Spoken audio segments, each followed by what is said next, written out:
We are back to do the energy forecast for the week of July 21st, 2025.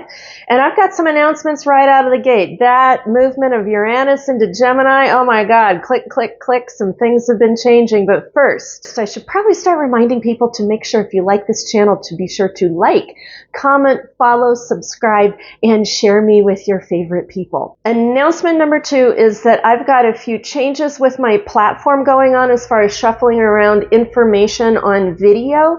And so normally in the energy forecast, you know that I do the Somatic Money Oracle deck and tie it in. I tie in a card reading with the energy forecast.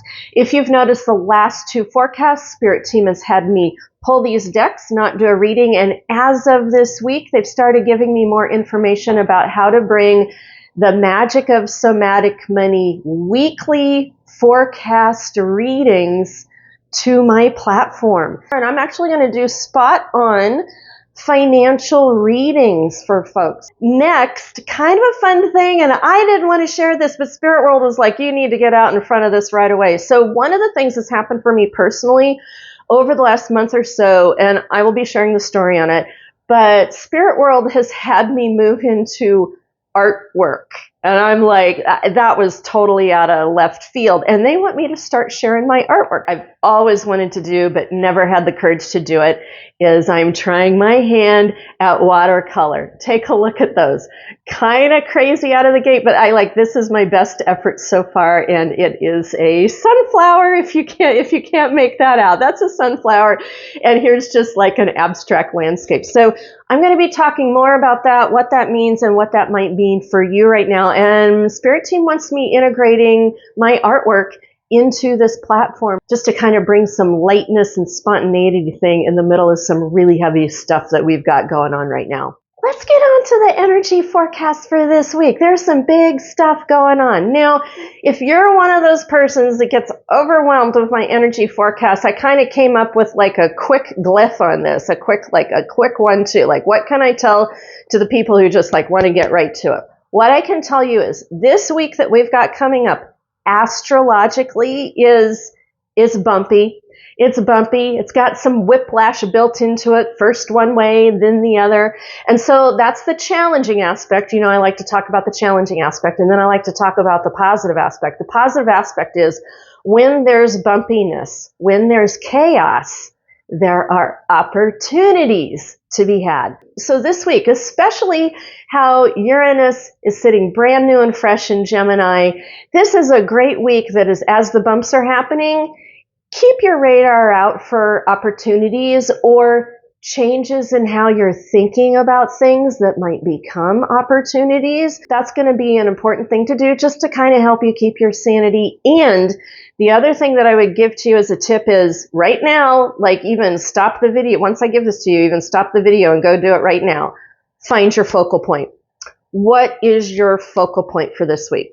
My focal point for this week is watercolor flowers. And so find your focal point, whether it's a mantra, an emotion, an energy, an aromatherapy, a crystal, something you can do. Find your focal point, because this week's going to be kind of bumpy and it kind of just might drive us mad. That's the tip that I can give you right out of the gate. All right, so I'm going to flip the camera around and let's look at this grid. There's a lot going on.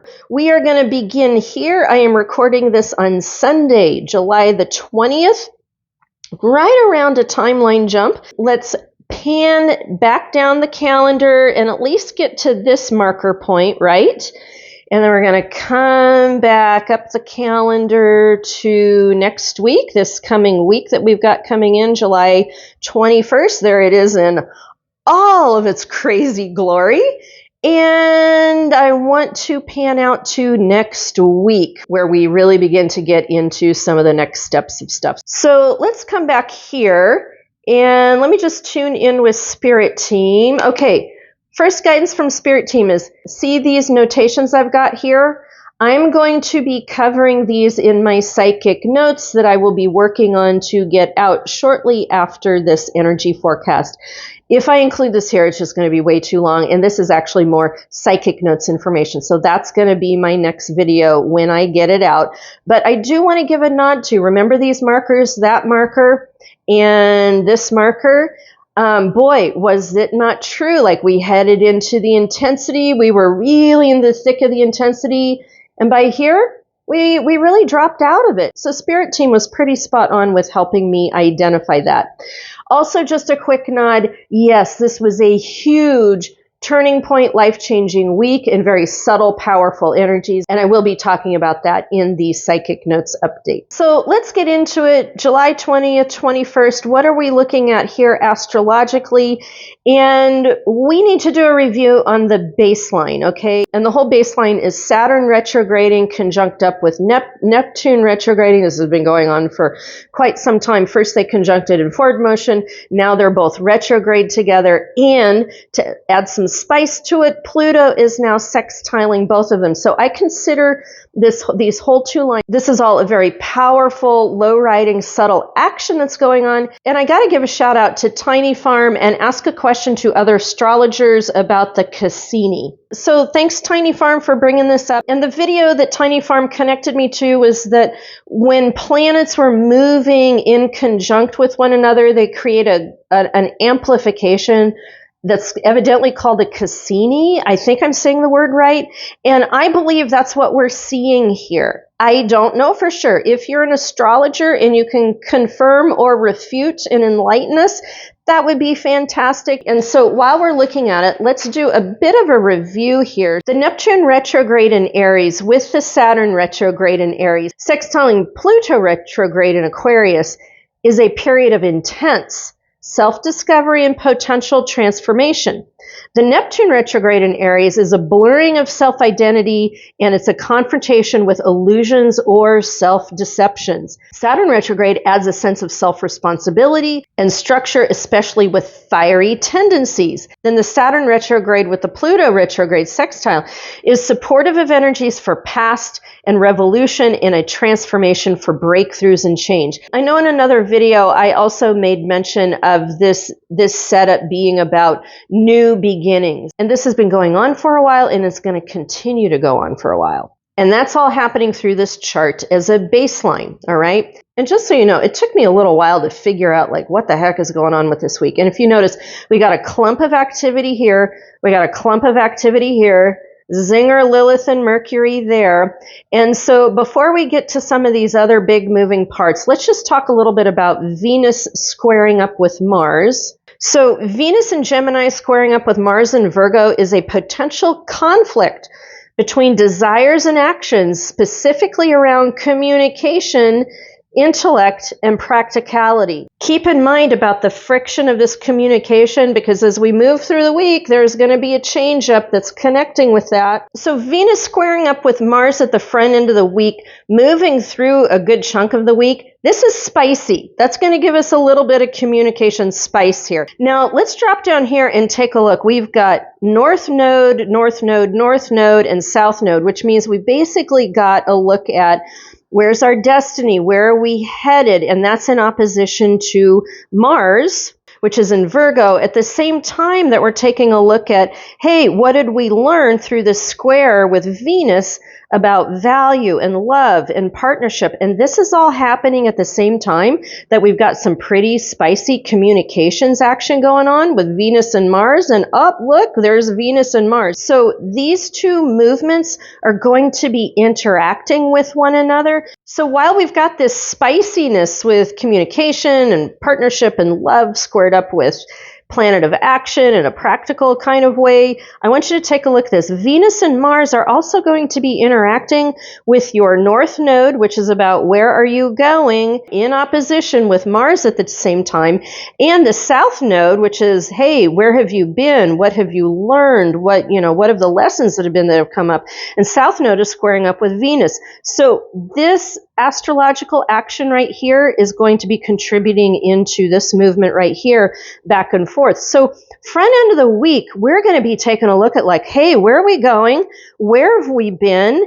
And what's going on with communication, with value and action and practicality? And, like, there's a bit of fire to that. Then if you really want to get into it, I don't usually do moon, but moon's been catching my attention lately. Then we add in a moon squaring up with Mars. Okay, there's another nod to Mars. And then also the North Node. North Node is squaring up with the moon in Gemini. So all of these are going to be playing off of one another, amplifying things. So this is a pretty zesty move right out of the gate as we've got this low burn with transformation going on. All right, now that we've landed this area, and this area, let's get to the sun, shall we? So just as we're kind of rip-roaring through this, sun starts doing her thing, and not a little. Take a look at this.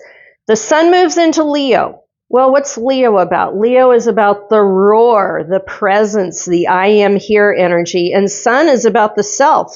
So the sun is showing up in like, I am woman, hear me roar mode with zest and transformation and zest and more zest.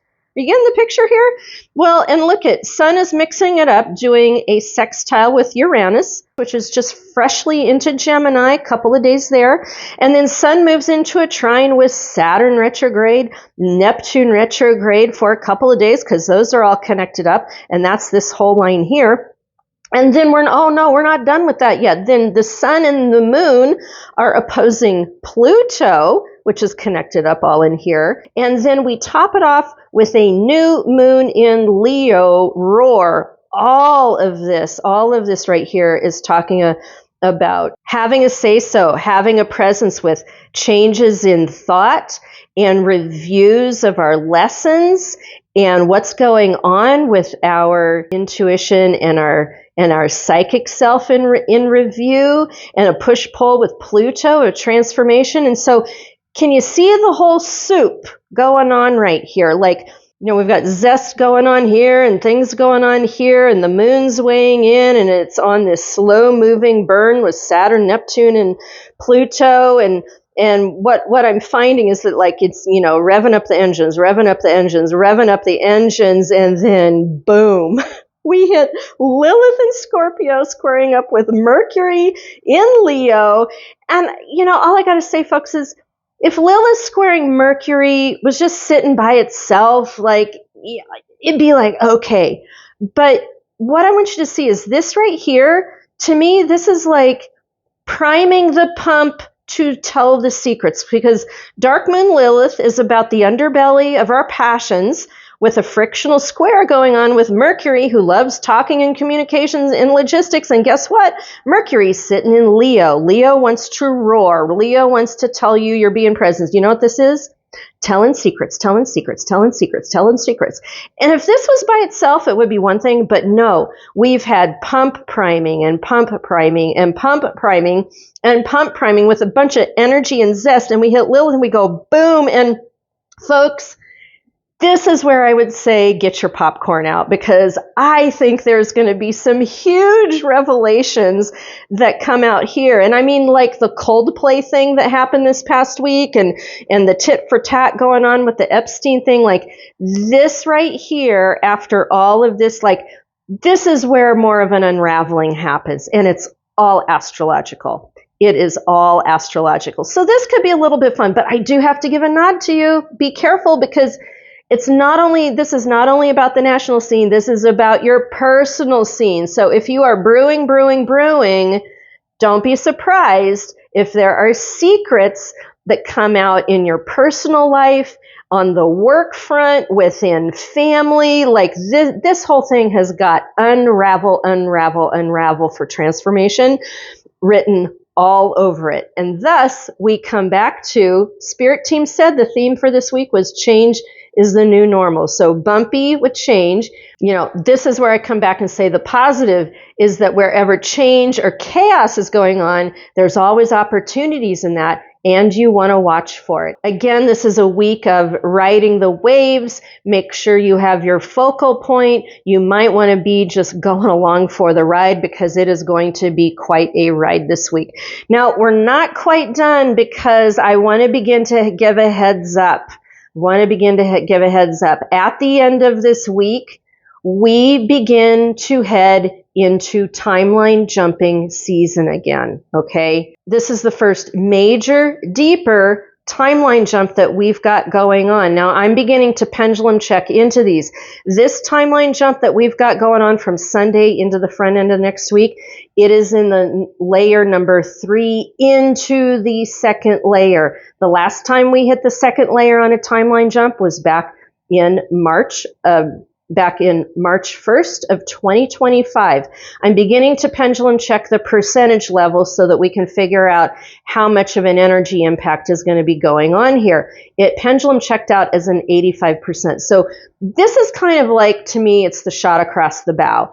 To me, and I'll get into more into this in the psychic notes, but this right here is as a result of all of this right here that we did through last week. This right here is saying, get ready, folks. We're ready for the ride. And then let me keep going here. This is the front end of a very big, long timeline jump that is back into layer number 1. The last time we had a layer number 1 timeline jump was in January, that intense January timeline jump. So we're beginning to head into the thick of some very big change. Ultimately, I believe it's very positive. I believe it's connected with some geopolitical things that's come. But I wanted to give you the heads up that we have prepared, and we've done a lot. Like the channel from that March 1st timeline jump that Spirit Team gave me all the way back in February, they basically said, you guys are going to be on hold from March 1st to August 1st. You're going to feel it. You're going to feel the slow burn. You're going to feel like you're not going anywhere. You're going to feel like you're not doing anything. And we want you all to know you are setting up worlds. You're setting up your foundation. You're doing all the tough work. Lean into it. You're going to be fine. You are going to make things happen. And it's been totally true. We have felt like we've not been able to move very much. And we feel like, why can't we get anything done? Why can't we see movement? Well, August 1st, right around that window, August 1st, we're kind of like, boom, we're going to be doing stuff. I'm going to be identifying those timeline jumps. I'm going to be channeling them. I'm hoping to do at least a 2 to 3 month forecast of those so that we can get a full picture. I will be putting that out in a report and making that available. But for now, what I want you to know is kind of a bumpy week, a lot of transformation, a lot of opportunity. Watch for it. And then we hit a timeline jump that then begins to move us into a very cathartic, transformational autumn that I believe has some good stuff built into it. But you're going to need to be ready for the ride. So, and just to repeat, you did the work. We did the work. Now it's time for us to move into the transformation and change that is totally possible here on planet Earth and the new Earth coming. That's what I've got for you for now. Make sure watch for my psychic notes that I've got coming out here in a little while, but that's what I've got for you for now. Make sure you keep walking forward to meet those miracles along the way, doing the best you possibly can with what you've got to work with, and I will see you in my next video.